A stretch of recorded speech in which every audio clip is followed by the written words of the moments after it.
Two teenagers have been handed life sentences for the murder of an 18-year-old man in Ipswich at the beginning of last year.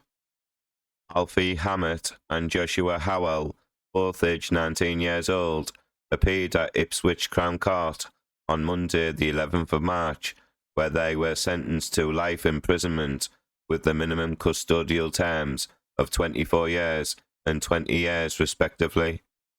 Hammett of Larkhill Rise, Rushmere, St Andrew, and Howell of Wellington Street, Ipswich, had both been found guilty on Friday the 26th of January of murdering Raymond James Quigley, known as James, following a trial lasting over 5 weeks. They were both also found guilty of possession of an offensive weapon in a public place, and Howell was further convicted of threatening another person with a bladed article. The incident occurred at approximately 3:35 p.m. on Tuesday the 17th of January 2023 in Westgate Street. James had travelled to Ipswich from his home town of Wymondham in Norfolk to meet the two friends. He was walking through the town centre with them when they encountered Hammett and Howell, who were wearing face masks, had hoods up, and were both carrying large knives. Hammett then ran directly towards James and proceeded to attack him, while Howell, brandishing a machete, chased after one of James's friends, who managed to escape to safety in a nearby shop. Howell then ran up Providence Street towards Tower Ramparts, while Hammett, having stabbed James a number of times, ran off in the opposite direction, back across Cornhill. Following the attack, James managed to stagger across the road to get help and collapsed in a nearby shop. Members of the public came to his assistance and provided initial first aid, with street rangers, police units, and ambulance crews arriving shortly afterwards. But despite the best efforts of the public and medical personnel, he died at the scene. A Home Office post-mortem examination concluded that James sustained 4 stab wounds to the torso, with 2 wounds to the chest and abdomen proven to be fatal. A large-scale murder inquiry to identify and locate the suspects was immediately launched following the incident. As it had occurred in the town centre, there was a huge amount of CCTV opportunities, and the attack itself was captured on camera. Officers then began viewing footage and tracking the movements of the offenders after the incident. Hammett's movements were tracked back through the town centre until he eventually left the main shopping area in Carr Street. Heading into the Tackett Street car park, he had been wearing distinctive grey jogging bottoms, which he changed out of into black joggers somewhere within the car park. He then later changed back into the grey joggers by the time he returned home. He was then captured on camera in Upper Orwell Street, where crucially he was seen for the first time without his face mask.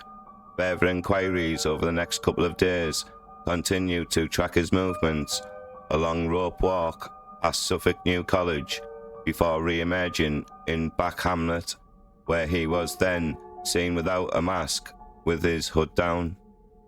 Hammett was positively identified by officers after his image was circulated across Norfolk and Suffolk constabularies. Meanwhile, Howell's movements were also tracked following him up Providence Street into Tower Ramparts, past the bus station, along the Old Foundry Lane, and then up Woodbridge Road towards Christchurch Street and Blanche Street.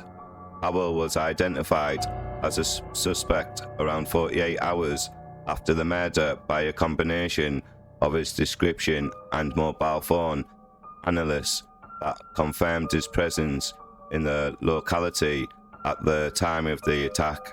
Officers began to make inquiries as to his whereabouts, and it was transpired he had fled to an address in Oxfordshire. At just after midnight on Saturday the 21st of January, officers arrested Howell in Oxfordshire. A little over 12 hours later, Hammett was arrested in Rushmere St Andrew. They were taken into police custody for questioning before being charged with murder 2 days later. CCTV inquiries also tracked the movements of both suspects prior to the attack, working backwards from when the incident occurred. Hammett was captured on doorbell camera leaving home that afternoon at 2:15 p.m, wearing the distinctive grey joggers, the same as those worn by James Quigley's killer. He then travelled into Ipswich on his moped, parking up in Bishop's Hill. His vehicle was fitted with a tracker that confirmed these movements. From Bishop's Hill, he made his way across Alexandra Park and into the grounds of Suffolk New College, where he then waited for Howell. Howell was captured leaving his residence in Wellington Street at 2:35 p.m. He was then seen just over 30 minutes later walking along Argyle Street towards the college and was now wearing a distinctive coat which matched that of the second suspect. The pair met in the grounds of the college at 3:15 p.m, immediately walking towards each other and exchanged a greeting of a fist bump that suggested they were known to each other. They then began walking towards the town centre, taking a snacking route on their way towards Westgate Street, and can be seen standing and looking around in various places like they were clearly searching for someone. 20 minutes after they met near the college, they had found James and attacked him. Hammett and James were known to each other, so Hammett would have no trouble identifying him in a crowded street. The court heard that the motive for the attack was most likely due to tensions between rival gangs from Norwich. James Quigley had an association which the gang called OTM, which stands for Only the Money. Hammett, who had previously lived in Norwich, which is associated with another gang from there called Third Side, who were rivals of the OTM. Joshua Howell had links to the Nacton gang in Ipswich, also known as IP3, who the prosecution attest had formed a level of cooperation with the Third Side. Mobile phone analysts discovered that a series of phone calls had been made prior to the attack between the two individuals, one associated with the Third Side and the other with the IP3. Immediately following these calls, a call was made by the Third Side associate to Hammett and by the IP3 associate to Howell. Within minutes of receiving these calls, both Hammett and Howell left their respective homes and made their way towards their meeting place near the college. The prosecution attested that this sequence of events was no mere coincidence. Although what was said in these calls cannot be proven, it is highly likely that some sort of order or direction was given to both Hammett and Howell. Alfie Hammett did not give evidence during the trial, but his defence disputed that he was the man who attacked James Quigley, referred to as Male 1 by the prosecution.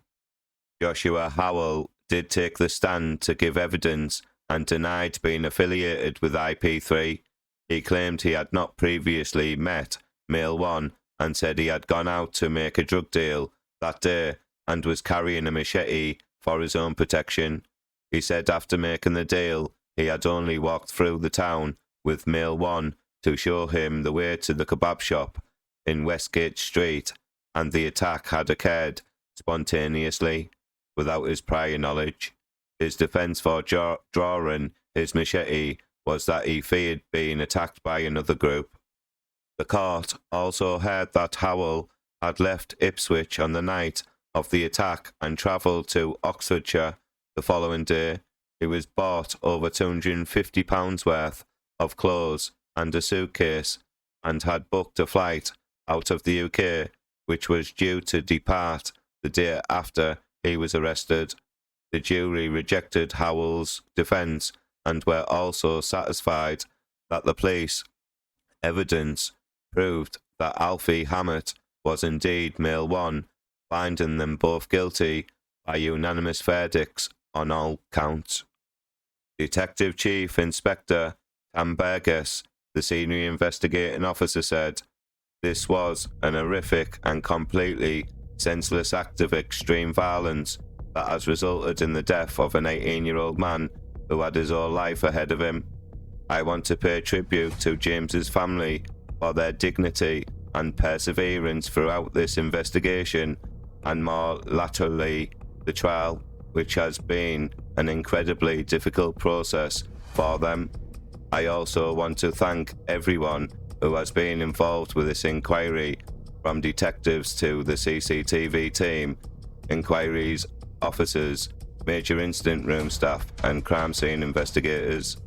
It was an intense 3 days following the attack, seizing and viewing hundreds of hours of video footage and gathering all the other evidence, which ultimately led to us identifying Alfie Hammett and Joshua Howell. I am still staggered by the brazen way in which Hammett and Howell committed this heinous crime in such a public place, with numerous members of the public around and in full view of CCTV cameras. James Quigley was simply walking through the town with his friends when he was subjected to this unprovoked attack, and without any opportunity to defend himself, he stood no chance. And the motivation, although they are never likely to tell us themselves, everything points to it being down to a gang rivalry. Across the country, we are seeing too many deaths of this nature. This senseless loss of young lives has to stop. Carrying knives is not the answer to anything. It devastates people's lives, not just those of the victims, but their family and friends, and also the families of the attackers. We must continue to work together as a society to educate everybody about the risks and do everything we can to prevent another family going through what James's family has to suffer. Please like this video, please comment, and I would love it if you could subscribe to my crime channel. Thank you.